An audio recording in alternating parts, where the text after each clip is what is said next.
welcome to Something Wicked DocuFest. What I Thank want you you to so much. is tell us who you are, what you did on your film, what your film is for everybody. Yeah, absolutely. So my name is Joshua Belinfante. I'm a filmmaker from Sydney, Australia. My film is all about people trying to be the world's best at their passions. It's filmed all over the world, across 5 years, 3 continents, 13 countries, 13 cities, who's counting?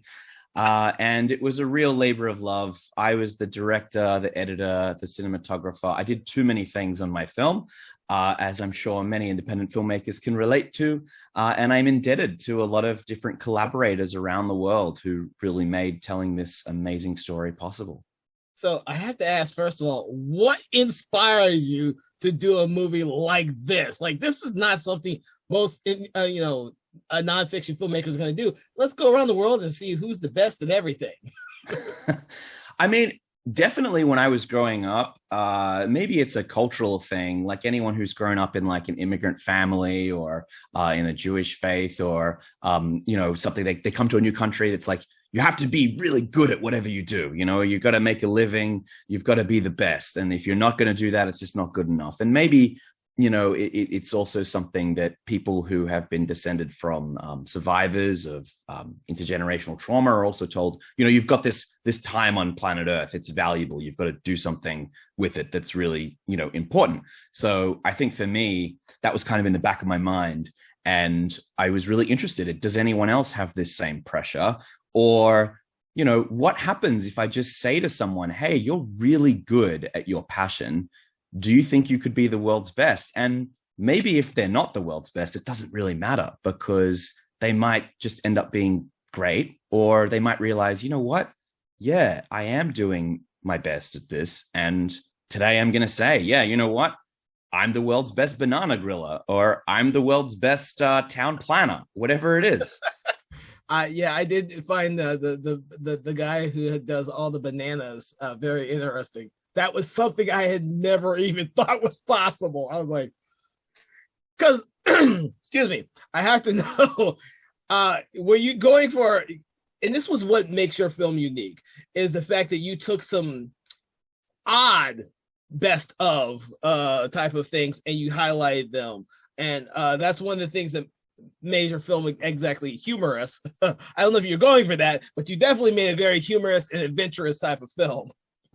Yeah, absolutely. I mean, it was my intention to use humor to kind of underscore, serious things in life. I think we all go through lots of traumas and difficult things, and humor is always something that I have used to overcome, trials and tribulations. And I think when I met people who were also, living their lives, I think it was the same. And I think that was really nice that there were all these kind of similarities around the world, no matter who I met. They were all kind of just trying to get on with their life, get by.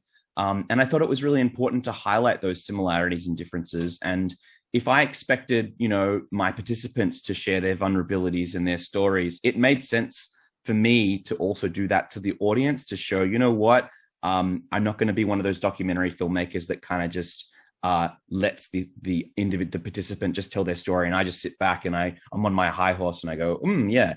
I was like, well, why is this relevant? Why is the audience even watching this scene?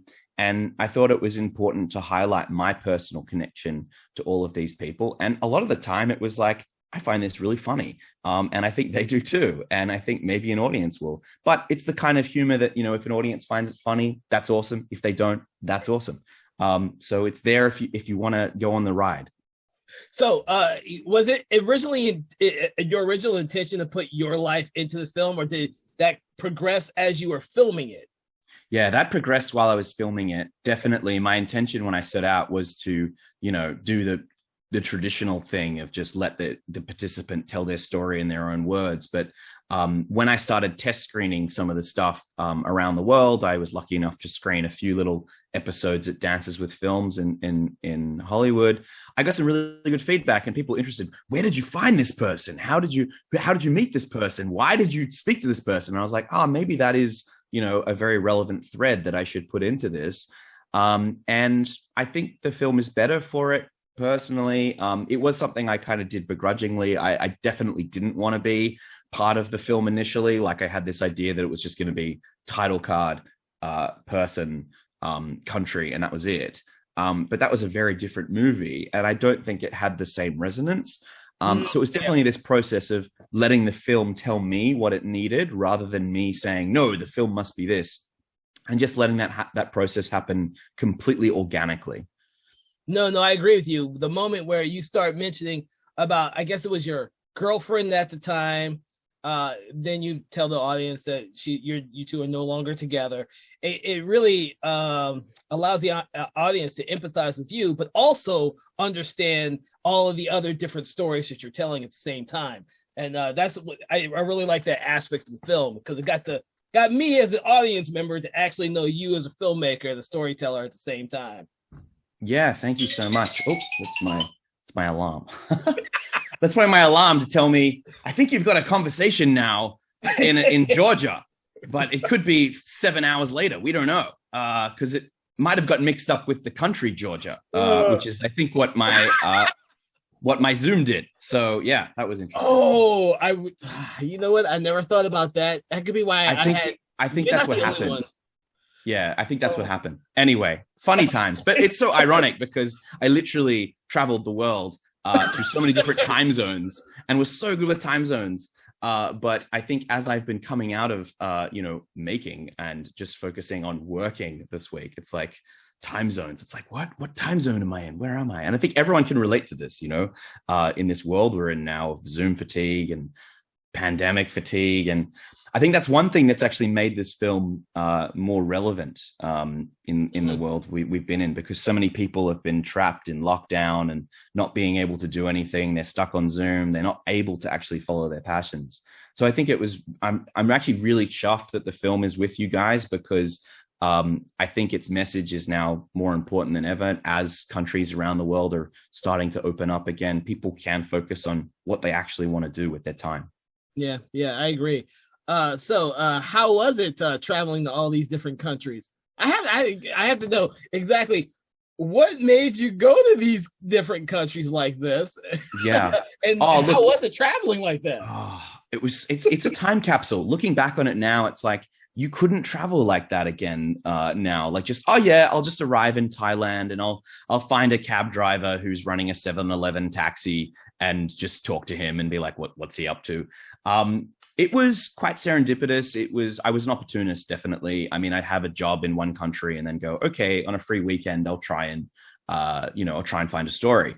And it was a case of, being invited to a conference in Romania, a film conference with my friend, and then just getting there and saying, hey, who wants to help me make a little documentary here? And people would go, yeah, I'll do it. And it's like, great, let's find a story. And it was just made in that very human interest way of just arriving in a place, asking questions, very old school. Some of the scenes were done through, meeting people online, like Rachel, the toilet tour guide. I screened a scene in LA and a producer saw it. She's like, I loved this scene. You have to meet my friend in London. And I was like, what does your friend in London do? And she says, she runs tours of toilets. And I was like, I don't know any other tours of toilets in the world. She must be the best at that. I've got to meet her. And so we spoke about over a year, and then I flew to meet her. So there was a lot of these just really strange coincidence meetings. And then some people in the film were people I already knew. And it dawned on me that it was important to highlight those relationships. And I hope that in doing that, people start to think about their own networks and the people around them, and they start to think about the people in their life that are really important and the people in their life that inspire them.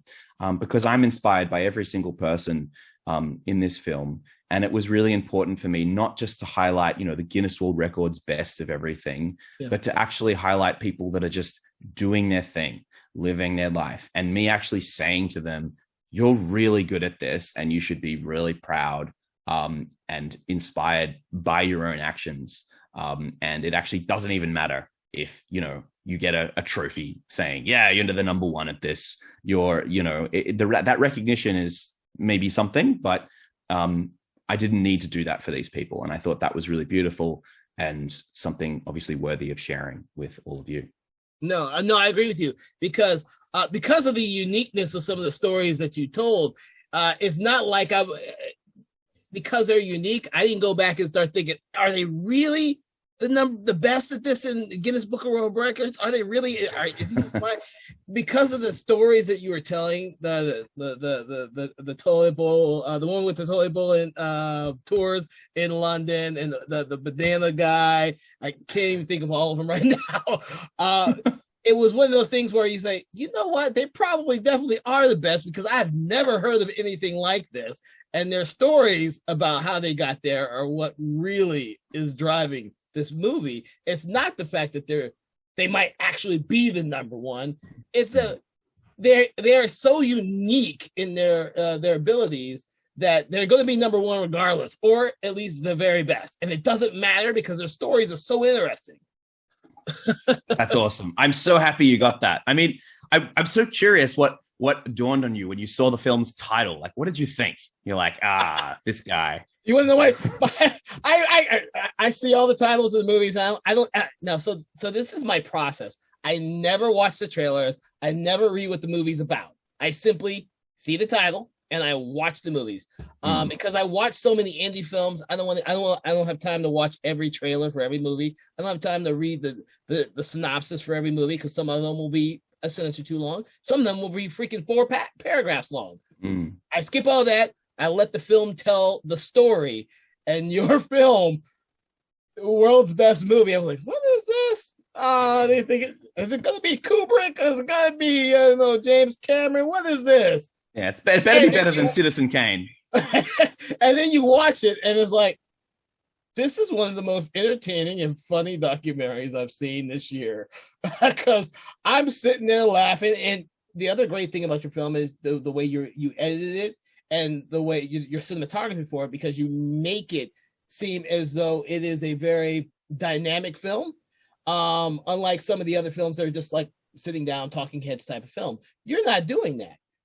You're doing like I think it was also the toilet bowl lady who also does the dancing, which I was laughing the entire time because it was so humorous and so interesting. I'm like, my God, in between doing the toilet bowl, her and her boyfriend are also doing this crazy dancing. Oh my God. It was so cool.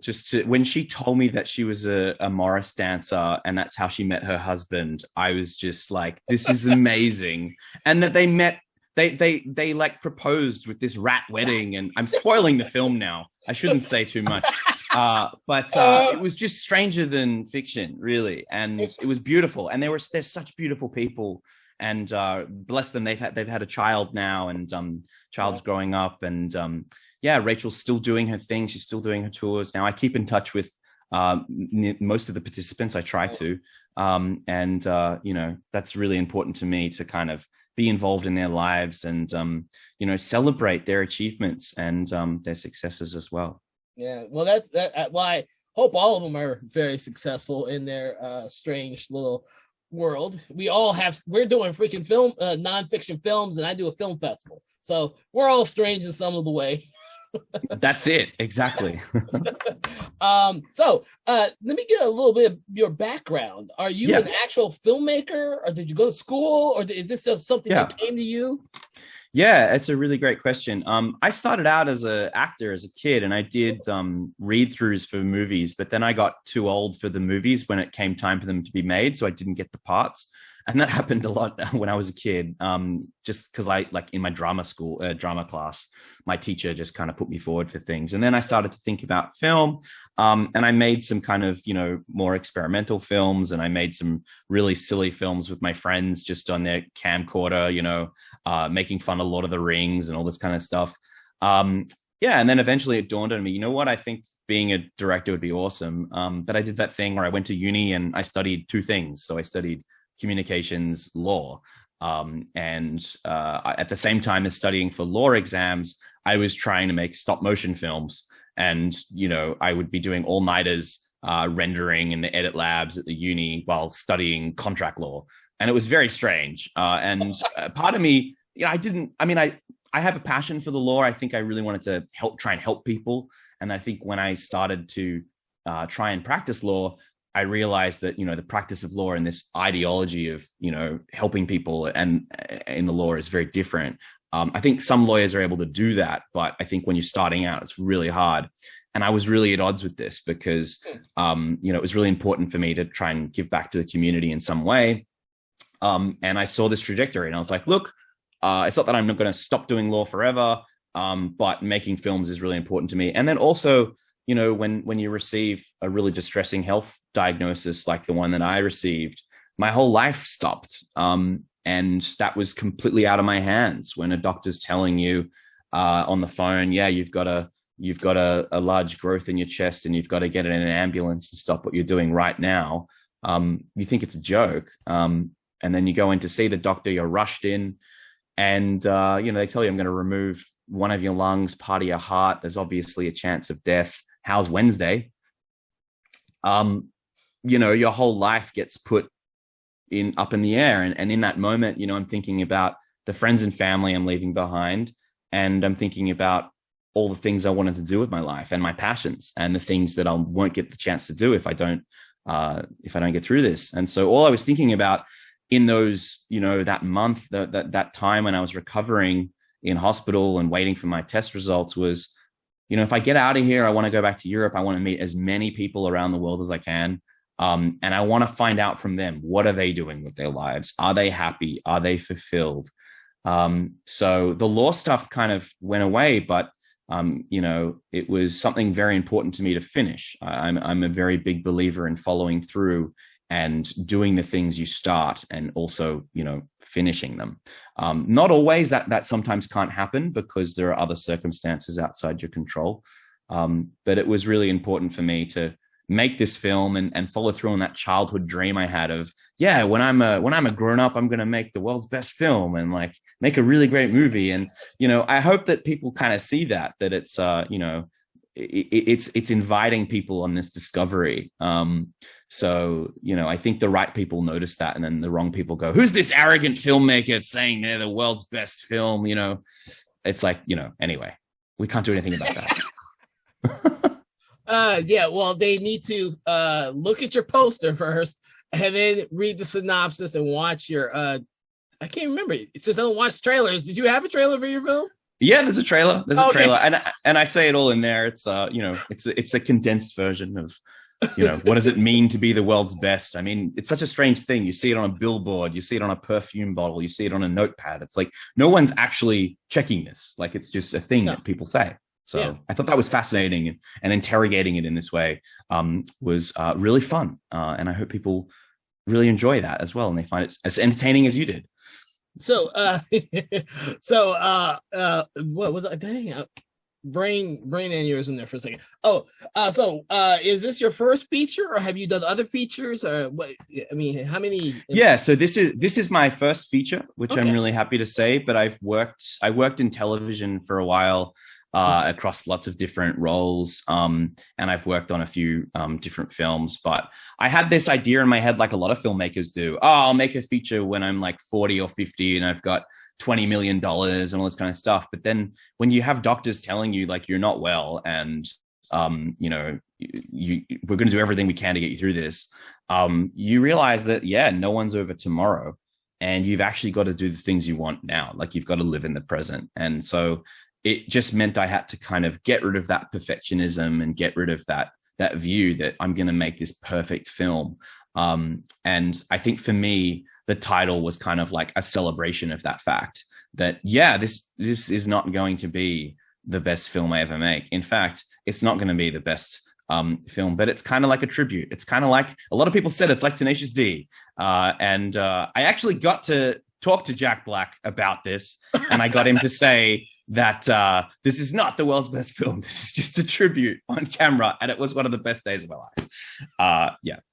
And it was very silly, going in line with how humor is so important. Yeah. Well, you put that at the very end of the film. I could literally end with just Jack Black saying, this is just a tribute. And that would just be like a giant troll. But I don't want to do that.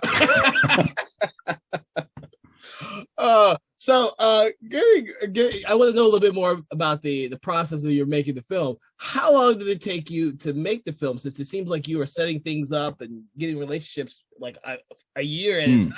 How long did it take you from when you started it to when you Yeah. finished it? Well, it's a really interesting question because there's footage in there from when I was a baby. So, I mean, I guess I've been making this film my whole life, in some ways. And my dad has been making the film. You know, I owe so much to finding all this archive of me as a kid that my dad recorded, because my dad had always wanted to go into something creative his whole life. So, you know, from the idea coming to me, it was around 2013, 2014. Okay. And then I started making the first scene when I flew to Sweden and then at the end of 2014, which was Requires Review, which was the scene with Björn Lindqvist, the town planner, and his amazing signs. And that was just oodles of fun to work with something that, you know, you can't fully express because town planning, there's so much red tape. So we have to do it in this metaphorical way. You know, I even made pins to celebrate him as like a, you know, I thought that's really funny. That was very funny when you started editing all the other places that people put the signs up everywhere. I was like, oh my God, this thing did catch on. Yeah. So I mean, that was just like a really fun excuse to just go nuts with a form of storytelling in that one. And then that got me thinking, you know, who else is there around the world? So it all kind of from go to woe was about 2014 to 2019 when I started filming my friend's grandfather, Kurt Fuchs. And there's a temptation to make this film forever. There really is, to continue making it. You know, I would have loved to make it as a series, but it's very hard to get a series off the back, right? Of, you know, just being a crew member in film and stuff like that. And I could make the world's second best film, the world's third best film. I could just keep making these films. I would love to. And I, you know, maybe I will, maybe in a couple years or later, I'll come back and I'll revisit this form and go, you know, I made this film. People thought I was a arrogant, you know, a-hole. But I'm here to tell you, yeah, well, there's a thing in Australia called tall poppy syndrome. We like to cut people down when they're excelling. We like to stop people from doing really great things and not celebrate it. And I think that's a really interesting concept for a film I'd like to make. And maybe that'll be the world's second best film. You know, who knows? But it was a very long process. The editing took an enormous amount of time. And it was very much a process of editing in individual scenes, sitting on them, going to another scene, and then getting fresh eyes, going away from it for a couple months, sending it to someone to get their feedback, tearing it to shreds, going and doing something else for 2 months, coming back. Oh, wow. It was a very empathic process. My empathy had to be exactly with those people when I was cutting. And it was a challenge, I won't lie, because there's always this idea of you as a filmmaker and you as a person when you're making a personal reflexive documentary or a personal reflexive film. And sometimes the decisions you want to make as a filmmaker are actually at odds with you as a person and what you're comfortable sharing and what you're comfortable sleeping at night with. And that was a really challenging thing to navigate. And I'm sure a lot of filmmakers out there who've made these style of films can relate to that. So it was all about striking that balance. And that's why it took as long as it did. And also because I self-funded the whole project. I didn't have any outside investment. If I had that outside investment, I think it would have been a much smoother process and I would have had those resources to make those decisions a lot faster. But because I didn't have that, I'm an indie filmmaker on the other side of the world. It's, you know, I have to factor in, how am I going to get there? How am I going to, you know, what camera am I going to take that's going to get me on the cheapest plane possible? Well, I can't take a big cinema camera because the plane won't let me on. So I got to take a tiny camera, all these kinds of things. Well, you know what? I didn't even think about that, but you're absolutely right. What are you going to take when you're traveling to all the continents of the world? Wow. Yeah. That had to be one hell of a challenge there, I could see. Yeah, I mean, there was lots of technical challenges. I shot a lot of the scenes on the original Blackmagic Pocket Cinema camera. When I could, we shot on bigger cameras like the Sony FS7, the Ursa Mini 4.6K. We even shot a few shots on the red, like one of the red cameras, one of the like 8K ridiculous red cameras. Like it was fun. It was basically whatever I can get my hands on, you know, and sometimes it was I arrived in Sweden, and then someone said, "Hey, I've got access to another camera. Do you need another camera for this scene?" I'm like, "Yes, I do," because I couldn't physically bring any cameras with me. And you can't, in some countries, they don't let you rent gear very easily if you're not a citizen. So you need like a local filmmaker to help you do that. And that'll obviously cost money. Sometimes I did that. Sometimes it was just, I have a friend in that country and they just came to hold a microphone. And it was just like teaching them as I go, kind of thing. Yeah, it was really fascinating process. Well, it sounds like you had a lot of interesting challenges making this film. Yeah, definitely. I mean, would I do it again? No, I mean, I'd do it in a different way. you know, yeah, definitely. I would have a live translator on most scenes. I don't speak all these languages perfectly. A few of them I'm okay at, but not Thai, for example. And I would. That was a real challenge to shoot in Thailand because I was relying on what my friend told me someone was saying. We'd shoot for 20 minutes or 30 minutes and I'd be like, okay, what's he talking about? And he's saying, oh, he's talking about his family. And I'm like, okay, what's he saying about his family? He's saying he has a family. I'm like, awesome. And then months later, I found out, oh, he meant that he had a previous family to the one I was meeting. So it was a very different, so if I had a live translation, which is just something that just costs a bomb because you've got to have a sound recorder, a live translator, all of the stuff set up. I would have been able to have a conversation about that, but because I didn't know, we were just pausing. We just paused shooting, going, "What are we talking about here?" And then it was just making decisions based on emotion, just going, "Oh, she seems a little upset now. Let's focus on that." Or Narong is saying something that he's very passionate about. Let's film that. And just looking at body language and social cues from my limited understanding of Thai culture and way of life. So it was a very beautiful process for me because it was very intimate. I don't think I'd get that intimacy if I had a lot of crew there. If I had 20, 30 people there, I wouldn't need that. But some crews are massive. And I think it can be very daunting for people who've never been on camera before. Some people, it was just me and they were still like nervous. And so we had to just, chill and let that process happen. Okay. All right. So what are you currently working on? Are you doing just kind of letting this film go to the film festivals? What are you doing right now? Yeah, look, I've been following through, as I said, this film we've screened on a TV network here, SBS, Oh, nice. which was massive.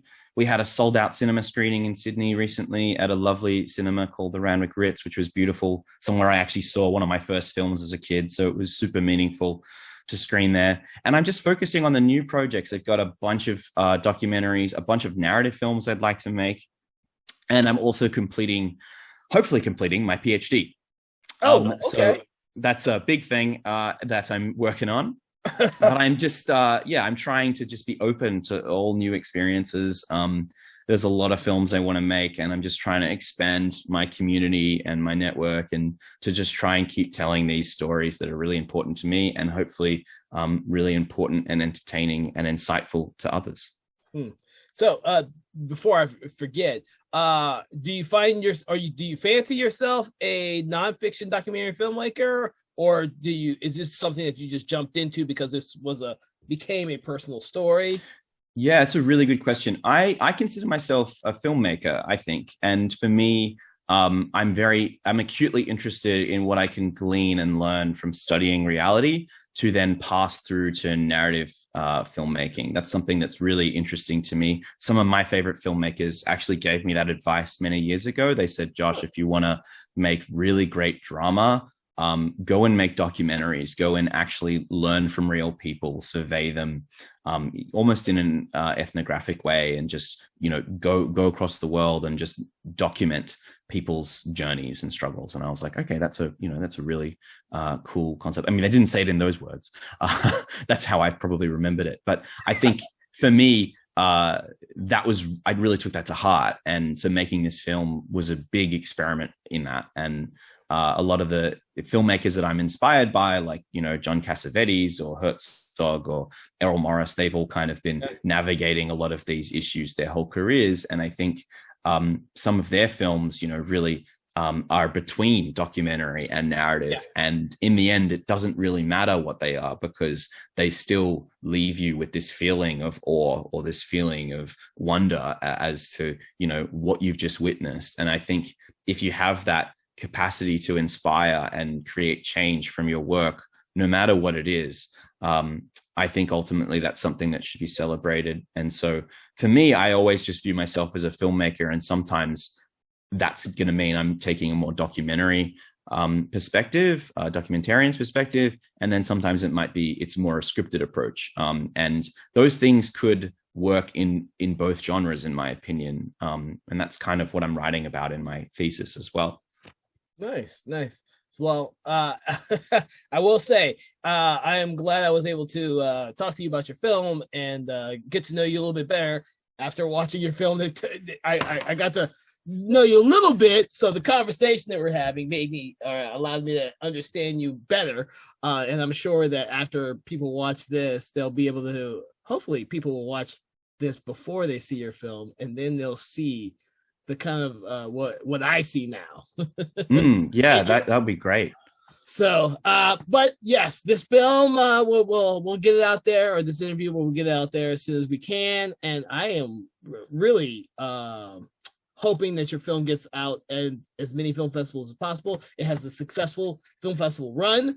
I'm going to be looking forward to whatever your next personal documentary is going to be. And it has been a pleasure speaking with you this evening about your movie. Yeah, thank you so much. And I'd also like to say big thanks to the whole Something Wicked Film Festival team.